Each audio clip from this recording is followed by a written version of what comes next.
Today, we will talk about the secret space plan revealed by a hacker in 2010.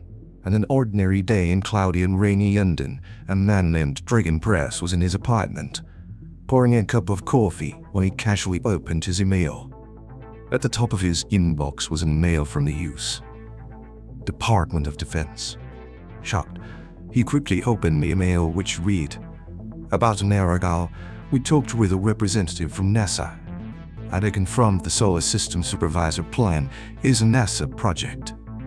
However, this project was terminated by the President." My signature on the email was from the U.S.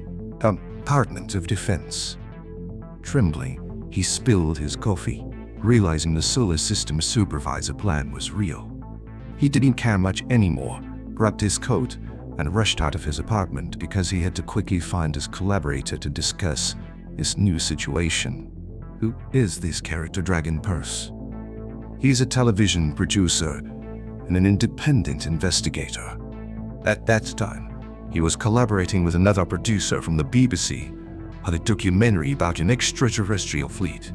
Purse's task was to investigate and verify the authenticity of events revealed the day before. He had just sent an email to the Pentagon requesting access to a Department of Defense archive to investigate documents of an old project named the Solar System Supervisor, which was mentioned in the Pentagon's reply. This project included fantasy and content-like space battleships, which intrigued the public and was related to a high-profile tech crime case that shocked Giak. To understand the origin of the situation, let's go back 10 years to London, 2001. A young man named Garina was diligently working in a small watchtower. Garina was a system administrator, or to be precise, the embodiment of Neo in the Matrix. By day, he was a system administrator, and by night, in his small attic, he transformed into a top-notch hacker. That night, Garina was unusually focused because his work over many nights was about to pay off. After entering a string of characters and pressing enter, his computer screen displayed numerous folders. His eyes shone as he realized he had successfully hacked into NASA's internal website and could see NASA's top secret files. Eagerly, he browsed through the files, but his excitement quickly faded as each document he opened was filled with professional astronomical analysis and data which he didn't understand. Just as he was about to log out, a folder labeled Solar System Supervisor caught his eye. Opening the folder, Garina was shocked. The documents revealed that the U.S. Navy and Space Force had a project named Solar System Supervisor, whose main goal was to build 8 cigar-shaped spacecraft, each larger than 2 football fields, and 3 to 3 smaller space reconnaissance ships.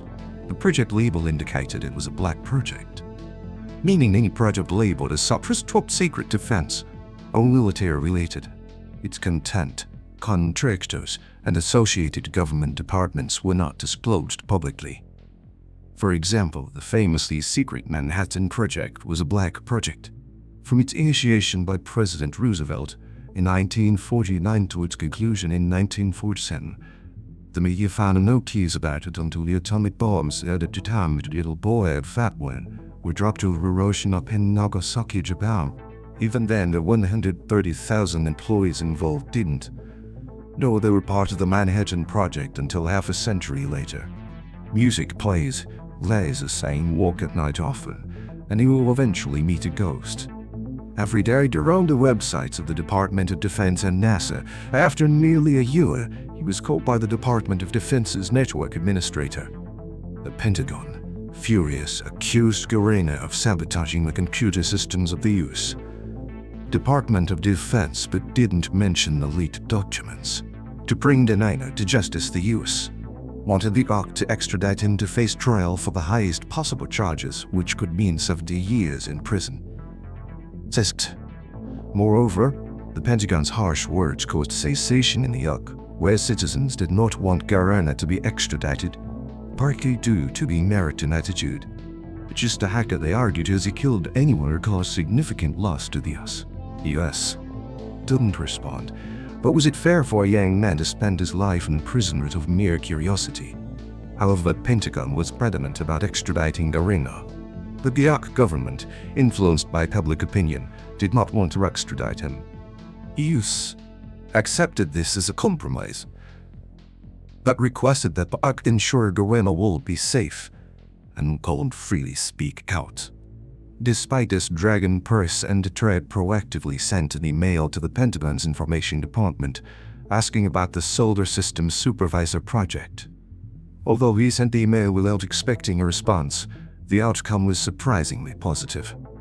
Not only did he receive a reply from the Pentagon, but they also confirmed the existence of the Solar System Supervisor project, at least as a past initiative.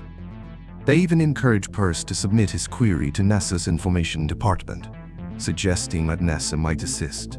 Excited, Purse quickly contacted his collaborator at the BBC to discuss the next steps.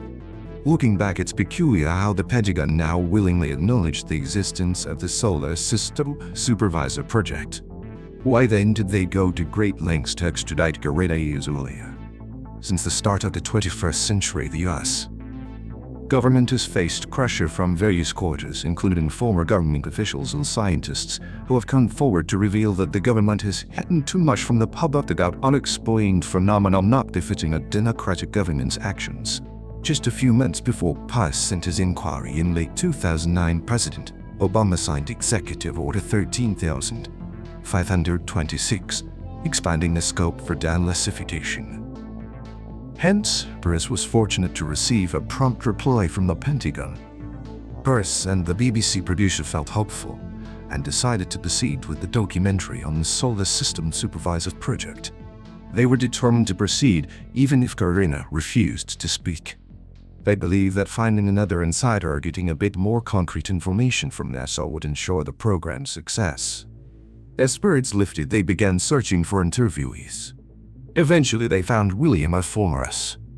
military officer who had worked for the famous Lockheed Martin and participated in the Apollo moon landing missions, even commanding the control center for the Apollo plan. William had deep knowledge of NASA's internal workings, so they hoped to reveal necessary information. William enthusiastically agreed to an interview. However, upon meeting Purse, was disappointed, fearing William's advanced age might mean had forgotten the details of his earlier life. Surprisingly, William's mind was sharp and clear.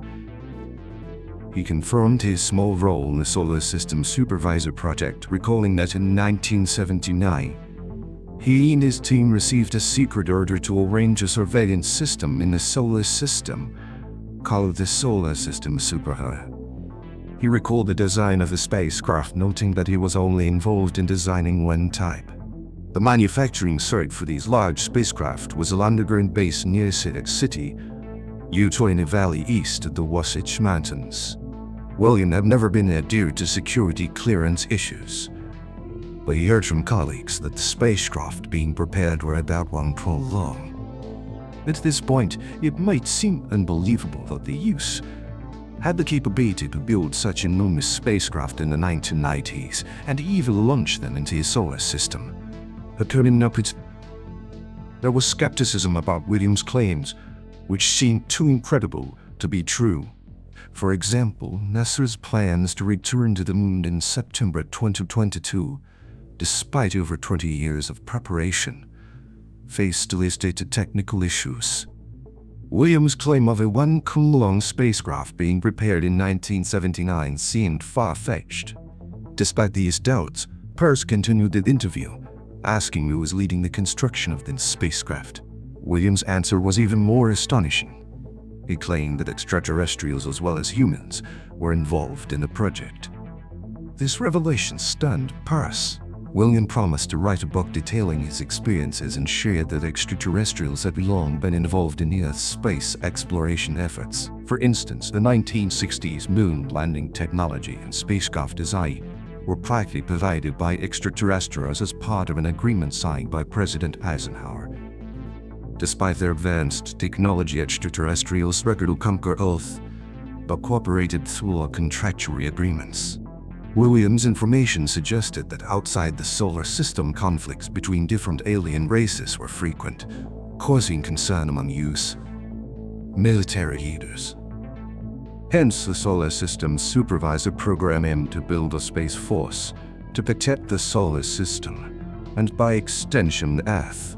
The project envisioned establishing 12 fleets of spacecraft, each led by a ship about 1 km long, carrying hundreds of smaller ships. By 2031, the first 2 fleets were supposed to be operational, but the project was discontinued in the 1980s for reasons unknown to William. After the interview, Peirce felt overwhelmed by the implausibility of the story. Additionally, he hadn't received any response from NASA despite the U.S. Department of Defense's prompt reply. After discussing with the BBC producer, they decided to abandon the Solar System Supervisor documentary. It was too speculative, and irony could damage their reputations. Instead, they opted for a program on UFOs for the BBC. 2 years later, William did publish his book, The Alien Scientist, which caused a sensation and drew both criticism and skepticism. Before his death, Ben Rich, former CEO of Lockheed Martin Skunk Works, famously said that humanity already possessed the technology for interstellar travel, but it was better kept unknown to the public. This comment added depth to the story, suggesting that advanced technology might have existed for a long time, hidden from public view. This brings us to the conclusion of today's story. It be that many technologies far ahead of their time had been kept secret, existing long before they were introduced to the public. Recent years, some dream technologies will gradually become reality, increasing public skepticism about such hidden advancements. For example, personal aircraft, which were once only seen in science fiction like Star Wars, have now become a reality. Often, technology in laboratories is far ahead of what is introduced to the public. In labs, ideal conditions allow for the proof of concept, but bringing these technologies into practical application and mass production involves considering many complex environmental factors like weather and safety. For instance, a personal aircraft must meet high safety standards before it can be used practically. It's rumored that Intel had the capability to produce a 100-core Model 2 decades ago, but only dual-core core released to the market due to practical limitations. This leads to speculation that many advanced technologies have long existed in some form, only gradually introduced to the public in simplified versions. Sometimes these technologies are released and then slowly upgraded to fit into real-life applications. This pattern is not uncommon, indicating a significant gap between the development of technologies in laboratories and their introduction to the public. So, where do these advanced technologies originate? Are they truly from extraterrestrial sources, or are they the result of human innovation? This remains a topic of debate and speculation. I welcome your thoughts and discussions on this matter. Thank you for following the story. If you're interested, feel free to subscribe for more videos or check out other content on this channel.